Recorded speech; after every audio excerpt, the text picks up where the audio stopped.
What is going on, you guys? This is All Day One on the PS4, and I'm going to be giving you another Division 2 video. And with this video I'm going to be giving you is going to be another speedrun raid video. It is going to be a speedrun raid build video, not like an actual raid run, because I mean there are hundreds and hundreds of different speedrun videos you can go watch, and they all pretty much use the same TAC50 build that I'm going to be showing you here. I don't know if I don't look on YouTube or look anywhere for build videos and whatnot. I just look at the leaderboard and kind of get inspired just from looking at that, or I have a few friends tell me about what I should run with my TAC50 build. They help me out, I help them out and whatnot. Anyways, we're gonna go ahead and go right into it. So first things first is you got to make sure you play as the sharpshooter, the TAC50 rifle sniper build. If you're not running the sharpshooter, then you're not going to have a TAC50 build. So you can't run a survivalist, you can't run a demo, you can't run a gunner. You have to be a sharpshooter. The reason why is obviously because one, it has the TAC50, and two, you need to make sure you have this signature weapon damage completely maxed out. If anything else isn't maxed out, that's fine, but you got to make sure this one is maxed out to the max, to the full, all 4 points, because you're going to be using the TAC50 pretty much the whole fight of Razorback. Obviously, you'll be using your regular weapons for ads and whatnot. Anyways, we're going to go ahead and look at the weapons and the gear that I end up using for Razorback. So I'm using the Nemesis, the P416, and the X45 Tactical. So I'm using the Nemesis because you're obviously going to have an Aces guy on your team, but sometimes Aces can be super inconsistent. You might get full house or 4 of a kind 10 times in a row. So having a Nemesis is going to be really nice to kind of conserve your ammo, or conserve your Aces ammo. Because it only takes 1 shot to kill an NPC if you're doing ad clear, and 2 ads normally spawn on each corner at the start of the fight. So if you can kill those 2 ads within the 2 shots, then you'll be fine. If you have to use an AR, if you have to use the Eagle Bear, I mean, I'm not saying the Eagle Bear is bad. The Eagle Bear is great for ad clear and whatnot, but the Nemesis, in my opinion, it's just going to be better for this type of situation, because you're not going to have a lot of all weapon damage in general. As you can see, I'm only at 441.1k on my Nemesis, and my P4 is only at 18, my Eagle's at 22. And that's because you're not going to be running a lot of weapon damage. Like I said, this build revolves around high crit chance, high crit damage, damage to elites, and damage to health. Now my secondary, I'm using this because, well, strained is really good to have anyways with this build, because you're going to have a lot of crit chance. It has extra and a protected reload, which is the main reason why I'm using it. And then transmission is the other one, is the main reason why I'm using the X45 Tactical. X45 Tactical is a really good pistol anyways, but you're not going to run around the raid using a pistol unless you have like a legit pistol build where you can kill an NPC within like 1 clip on your pistol. But transmission is the main reason why I'm using it, because those shock drones really suck, especially if you're in the middle of doing a countdown with your TAC50, you say 3, 2, 1, and then you get shocked at the last second. Having transmission is going to be really nice to have. Anyways, for the TAC50 build, you want to go with at least 1-piece Sokolov, which is going to be the mask, 3-piece Wyvern, Alps climbing gloves, and then you can either go with one of the 2, a 511 chest piece, or the Sokolov chest piece. The 511 chest piece would have to be 2 reds, 1 yellow on the attributes, hard hitting, and then you'll obviously get the 2 offensive mod slots, which is going to be ideal. Now, if you go with Sokolov, you want to go with 3 reds, 1 yellow, hard hitting, and an offensive mod slot. Not a defensive mod slot, because that's what I've been running for the longest, because I could never get this chest to ever get dropped. My friend actually dropped me this chest because he knew I was looking for this chest for the longest freaking time. But yeah, so on the the Sokolov mask, you want to go with 1 red, 2 yellows, and then spotter. It needs to come with the 2 yellows, it needs to come with spotter, and you have to roll higher on the damage to elites. So that way, if you can shoot for 40% and higher damage to elites, that would be ideal, because that would help you push to 90% damage to elites and higher. If it only comes at 30% or whatever, then that's fine. I mean, you'd be at an 80% DPE, which isn't terrible. But like I said, this build needs to have a higher amount it needs to have high multipliers, is what it is. Now for the Wyvern Backpack, I'm running 3 reds and hard hitting with the utility slot. 3 reds utility slot is going to be really nice to have. The Pyro style backpack, you don't need to have on the ropes. This backpack I use for multiple different builds anyways. That's why I got lucky with it, with the on the ropes and hard hitting. But you want to make sure the crit chance and crit damage are high. You don't really need to worry about the weapon damage. If it comes with a low weapon damage, that's fine. If it comes with a high weapon damage, it kind of sucks, because you want to have, like I said, a higher crit chance, crit damage. Because crit damage is multiplicative as well. Weapon damage is not, it's additive. So you're going to get a small increase on the base weapon damage. The crit chance, crit damage, though, it's going to be really good to have. You want to have a high crit chance, so that way, obviously, you have a higher chance to crit. Crit damage, like I said, is multiplicative, so the higher the crit damage is, the better.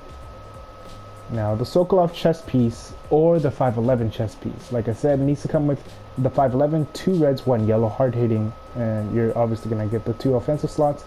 Sokolov chest, it needs to be the lightweight ballistic vest, and it's going to be 3 reds, 1 yellow, hard hitting offensive slot. The reason why it needs to be the lightweight ballistic vest is because it's the only one that comes with the offensive slot. The other one comes with a defensive slot, which you don't want, because you lose out on the 2% damage to health or 1% damage to health, whichever mod you have.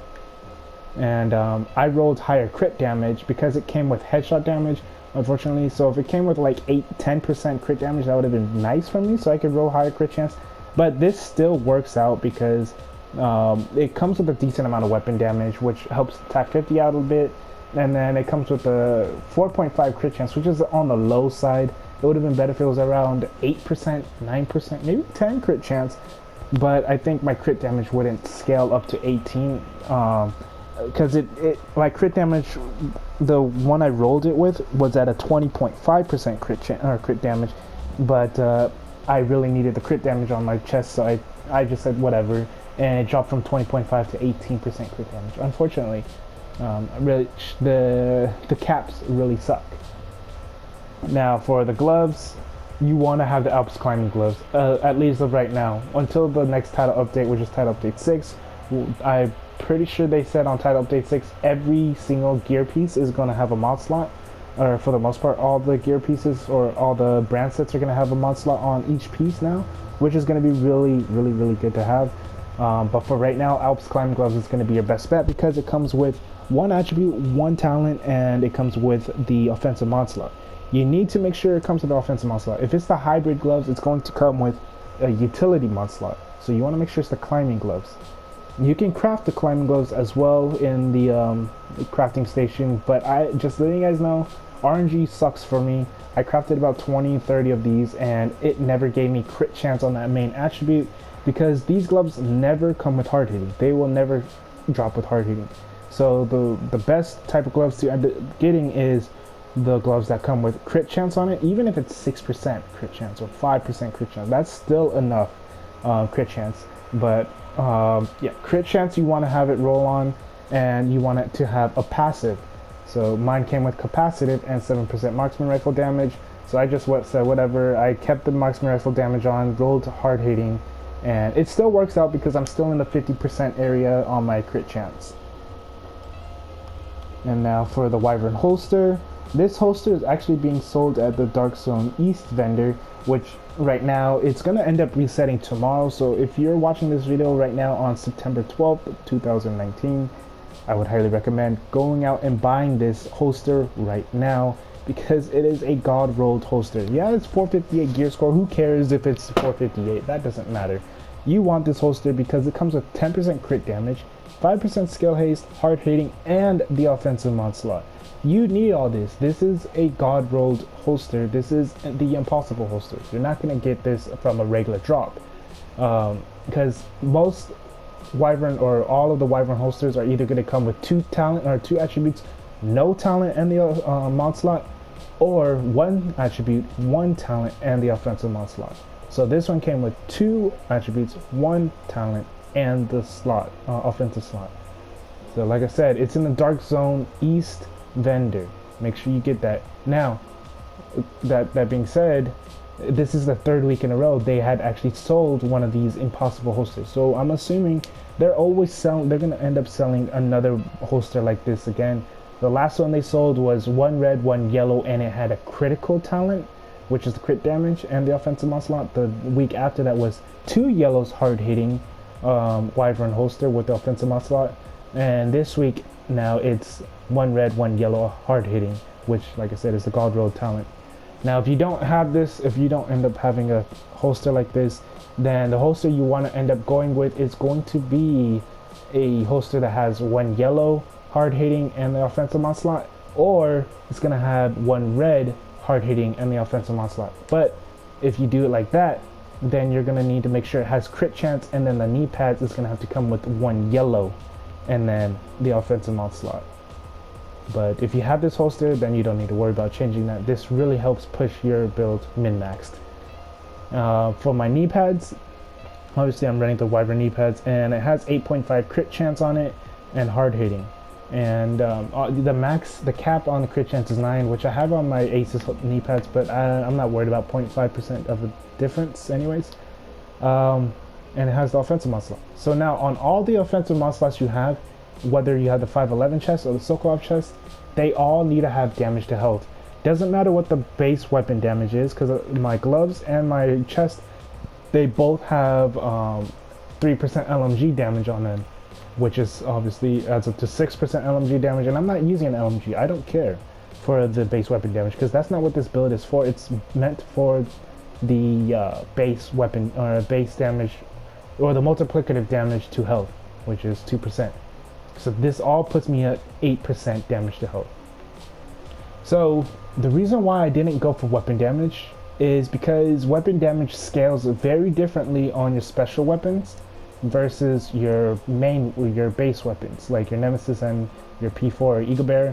As you can see, these are really low. They're on the low side of my weapon damage. So on my Nemesis, I'm at 441.1k damage on my Nemesis, and my TAC50 is at 456.8. Now if I switch to a build that has more weapon damage, base weapon damage, actually let me show you my base weapon damage. I'm just gonna add it up real quick.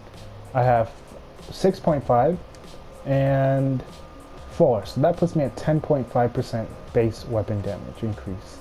Spotter is not a base weapon damage, it's not additive, it's multiplicative, so that you don't have to worry about. But yeah, so I'm at 10.5% weapon damage increase.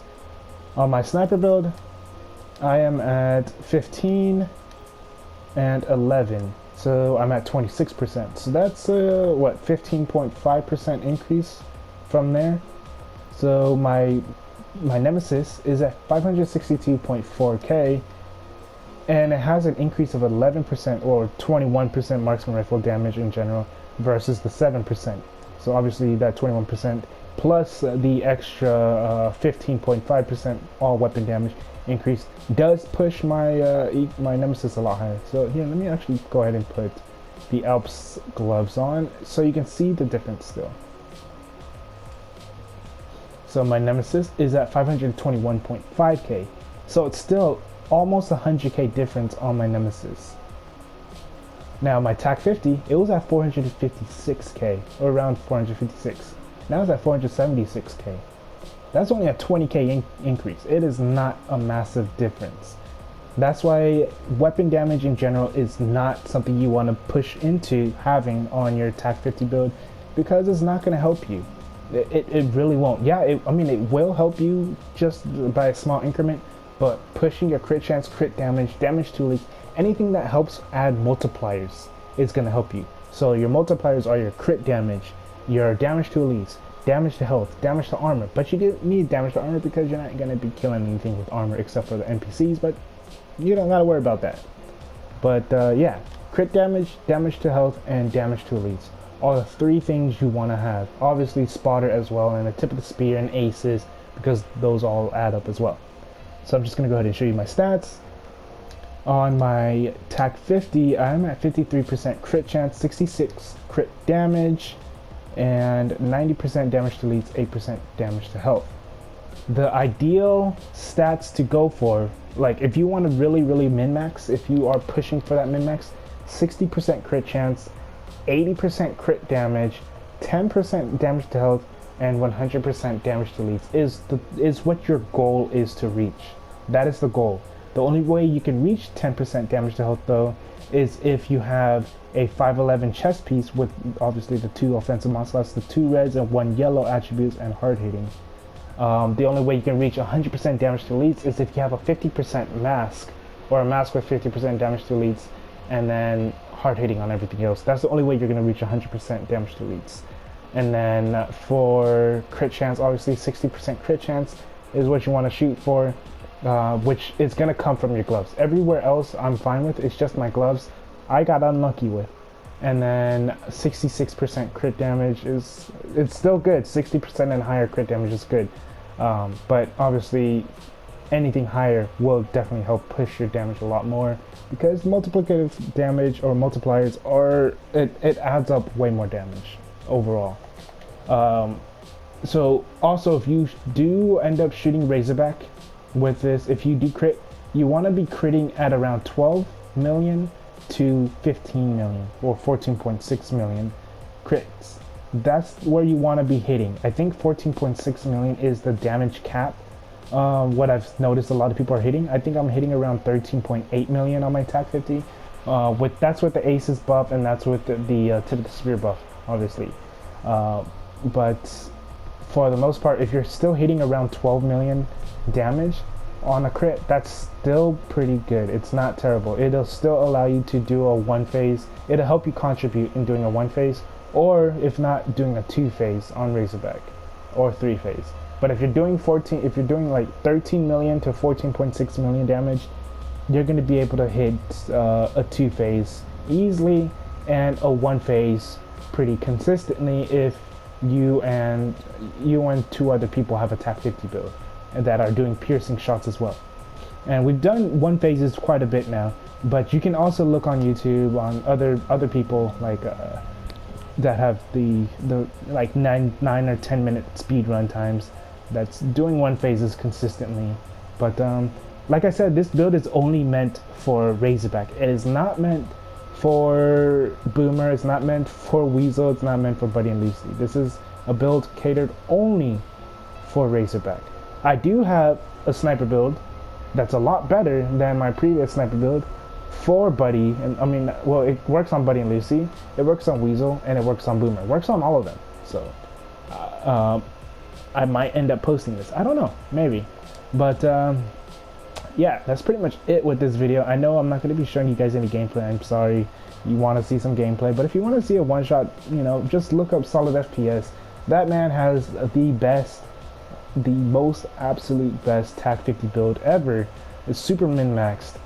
He's able to just kill Razorback on his side by himself pretty much, and then he has someone else that has a pretty similar build with him do it on the other side. They can pretty much like 2-man Razorbacks, or 1 phase Razorback with 2 people, which is insane. You can always watch his clips, you can always watch his video, or the Japanese guys on the PS4, they 1 phase Razorback as well. So 1 phasing Razorback is pretty common now for speedruns. But I just wanted to post this build video so you guys can have a blueprint of what you need, what you should go for, the stats you should be aiming for this type of build. But yeah, that's pretty much it with this video. If this helped you out, go and leave a like, comment, subscribe. If you have any questions or concerns, let me know down in the comment section as well. And also, before I end the video, yes, this will end up probably, more than likely, end up changing when Title Update 6 releases, because with Title Update 6, you'll be able to get any of the brand sets except for the 511 anywhere on your gear. So that means you could potentially run 3-piece Wyvern and 3-piece D&H, which can give you a high amount of crit damage, or higher crit damage and crit chance increase just from those 6 pieces alone. And like I said, each piece will probably have their own mod slots and whatnot. So you never know. The 3-piece Wyvern, 3-piece D&H is probably something that you're gonna want to end up going with later on in the future, or something else. You never know. Like, the meta is gonna change completely when the next update releases. So you could either choose to farm for this now, and you know, it'll still be viable in the next update regardless, no matter what. The builds that we have now is still going to be viable, but obviously, like I said, the new meta is going to end up changing with the next update. But yeah, like I said, if this helped you out, go ahead and leave a like, comment, subscribe. This is All Day Anyday 1 on the PS4. Have a good day, good night, and peace.